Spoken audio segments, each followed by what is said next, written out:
Hi, this is Ogres, and this video review is on WWE Crown Jewel. Just one second. Close this window. This video review is on WWE Crown Jewel 2021. The date was October 21st, 2021. Officially, it aired here yesterday. If I can just get this stupid mouse to work. There we go. Okay, here we go. It aired here in Australia around 3 p.m. On October 22nd, 2021. I watched it from 3:15 a.m. to Did I say 3 p.m.? Sorry, I meant 3 a.m. I got it right that time. 3 a.m., which was over 21 hours ago now. I watched it from 3:15 a.m. to about 7:10 a.m., something like that. So it went for almost 4 hours. It was live from Riyadh in Saudi Arabia on the WWE Network. I thought this, in my opinion, was the best Crown Jewel event ever. Probably the best Saudi Arabia show since the first one in 2018, which was the greatest Royal Rumble in 2018, which was after WrestleMania 34, which I have not reviewed on my channel. But yeah, at some point I'm going to go back and review Super Showdown 2020, because that was the early parts of 2020, those pay-per-views I haven't reviewed, even though I started with WrestleMania 36. I'm going to go back and do Royal Rumble 2020, Super Showdown 2020, and the last elimination, the last pay-per-view before the pandemic, which was Elimination Chamber 2020. So I'm going to go back and review those three after I do NXT TakeOver, Respect, and the Raw.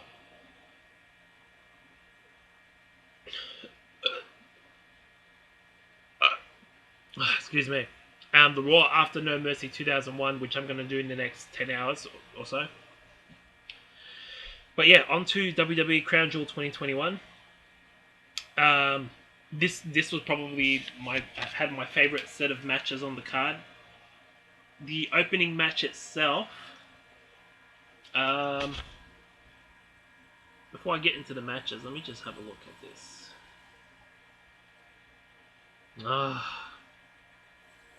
There we go. Come on.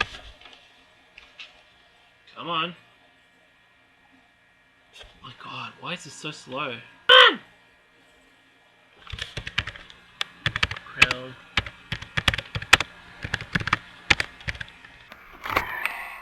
That's it, I'm done. Yeah, whatever. Look, if you're not gonna work for me, stupid freaking internet. Alright, let's try it on Firefox then. Alright, this will probably work better. Because that other one did not work. What is wrong with this internet today? God, horrible. Guys, I've lost my patience for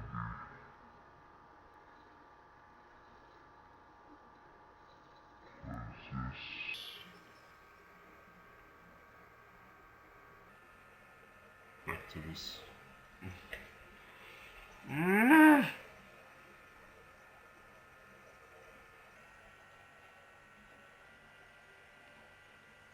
Alright, whatever. I'll do it later. Okay,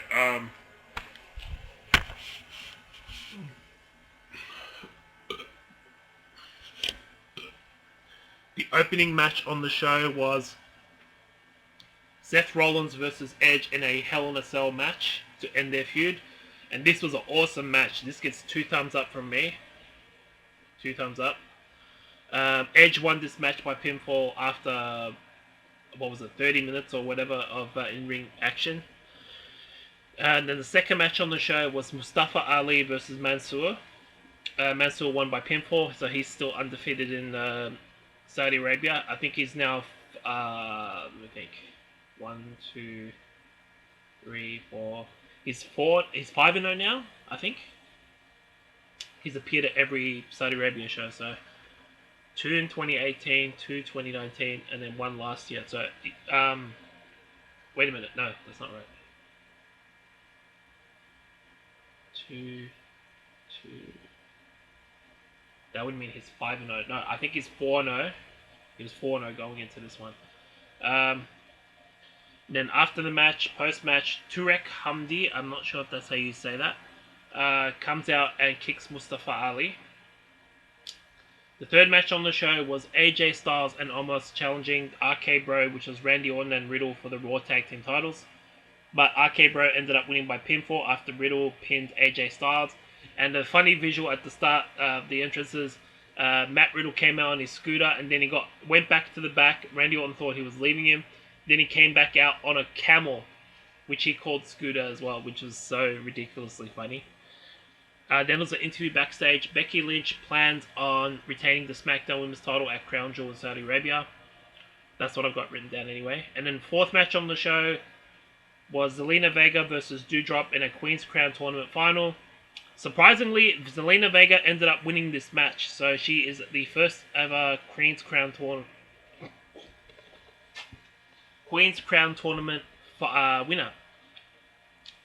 The fifth match on the show, which I thought was a surprisingly good match, was Bobby Lashley versus Goldberg in a no-holds-barred match, and Goldberg, after 11 minutes in and out of the ring, ended up spearing Bobby Lashley off the stage through 2 tables, and then pinned him for the 1, 2, 3. So yeah, this is probably the best Goldberg match that I've seen probably since Fall Brawl 2000, which was a long time ago. As of right now, it's over 21 years ago since he had a match that good. So there you go. Then the sixth match on the show was Finn Balor versus Xavier Woods. Sorry, I'll be right back. I can't hold this much longer.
Sorry about that, guys. I couldn't hold that much longer. Okay, so where was I? I was, match number 6. Finn Balor versus Xavier Woods in a King of the Ring tournament final match. Up to this point, there was a pre-show match as well. Actually, I forgot to mention. It was the Hurt Business versus the Usos, and I picked the Usos to win that match, so they definitely won that match. So there was a pre-show match. Pre-show match.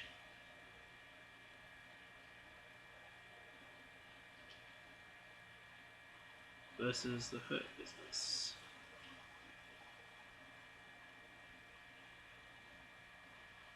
And the Usos ended up winning that match.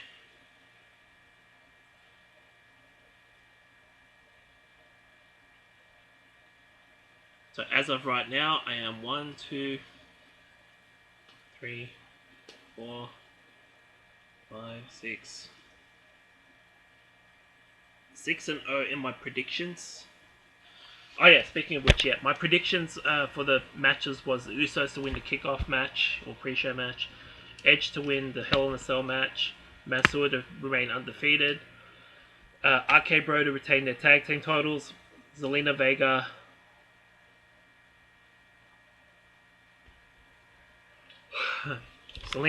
to win the Queen's Crown Tournament Final. Goldberg to win the No Holds Barred match.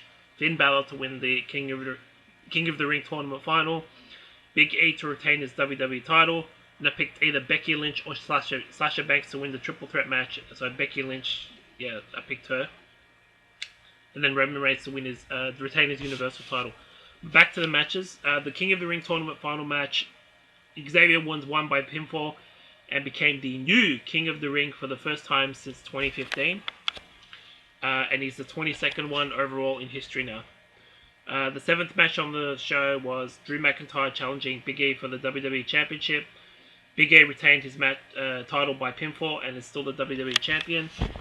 So at this point, I am 7-1 in my predictions, which is better than what I did for SummerSlam earlier this year. So, and then the semi-main event, I guess you would call it, match number 8 is Sasha Banks versus Bianca Belair versus Becky Lynch in a triple threat match for the SmackDown Women's Title Championship. I thought this was probably the third best match on the show, I believe. Becky Lynch ended up winning by pinfall when she pinned Sasha Banks with a roll-up, but grabbed the ropes just to be sure. So she kind of cheated, but the triple threat match anyway, so there's no disqualifications anyway. So she retained her SmackDown Women's title, even though she is going to Raw technically the following week. So what's going to happen with the Raw and SmackDown Women's title now? Because Charlotte Flair is the Raw Women's Champion. She's going over to SmackDown. Now Becky Lynch is the SmackDown Women's Champion, and she's going over to Raw. So is it going to be Survivor Series 2020 all over again? Are the titles going to just be swapped? Let's see what happens. So the main event, which was match number 9, was Brock Lesnar versus Roman Reigns for the Universal Championship. He was accompanied by Paul Heyman, of course, Roman Reigns. Towards the end of the match, Brock Lesnar hit his F5 finisher, but struck the referee. He hit like 4 or 5 German suplexes on Roman. It was a solid match. I think it was like 12 or 13 minutes. He hit one F5, but the second F5 hit the referee. The Usos ended up coming out and super kicking Brock Lesnar in stereo, and then this was Paul Heyman slid the belt into the ring, but he said, "You know what to do with it," even though it was right in the middle between both of them. So Roman Reigns ended up hitting Brock Lesnar with the Universal title after the Usos hit their super kick on Brock Lesnar, and then he pinned Brock Lesnar for the 1, 2, 3. And he is still the Universal Champion. He is now 417 days.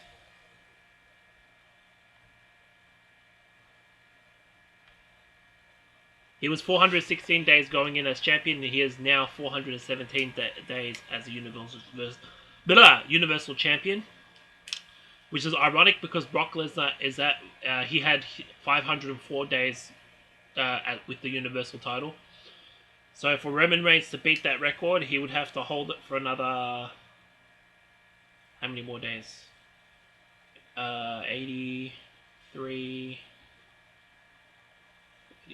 He would have to hold it for 88 more days, which means he would have to hold it until not sure the exact date, but January 2022. So into the new year, he would have to hold the title. So that's it for this Crown Jewel card.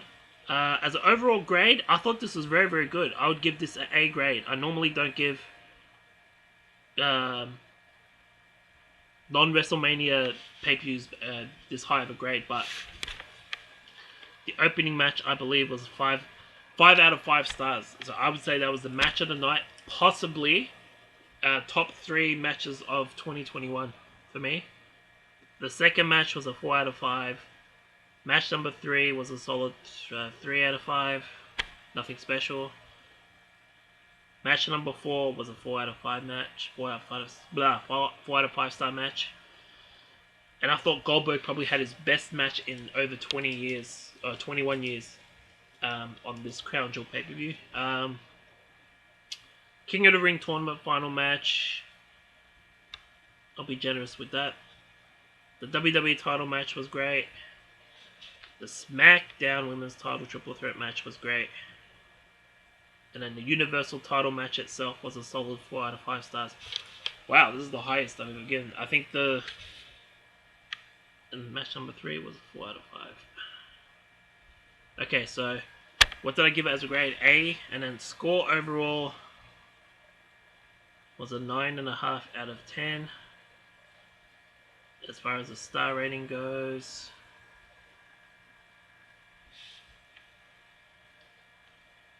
just give me a second, peeps.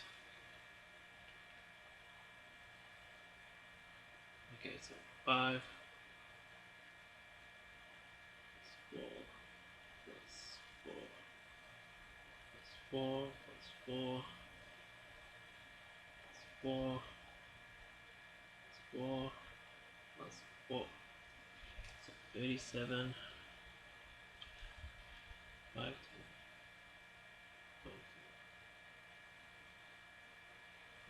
37 out of 45.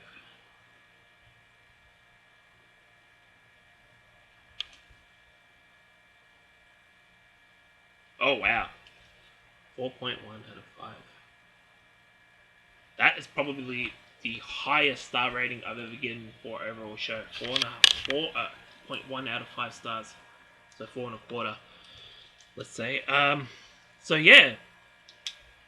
That's it for this review of Crown Jewel 2021. I will be doing NXT TakeOver Respect, which was October 7th, 2015. Maybe I should do it after this one. Yeah, actually I should. I've been putting that one off.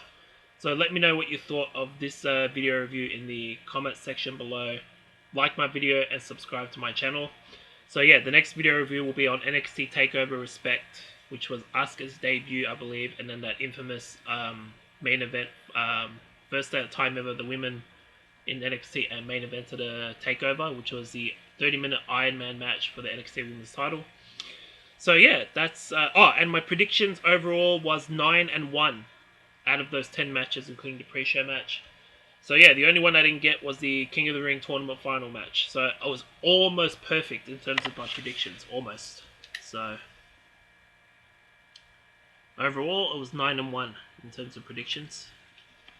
So yeah, my favorite matches of the show, by the way, was the opening match, the Hell in a Cell match, of course. The Raw Tag Team title match was my other favorite match. The No Holds Barred match was a favorite. The WWE title match was pretty good.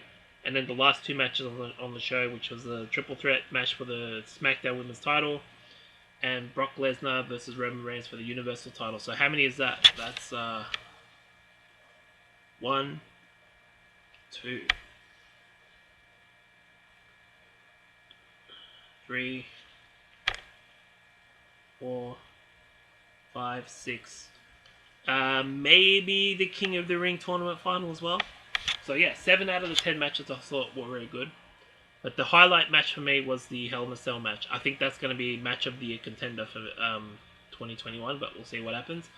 So yeah, I guess that's been it. That's it for this video. That's it for this video review. Alright, this is Minogas. Peace out.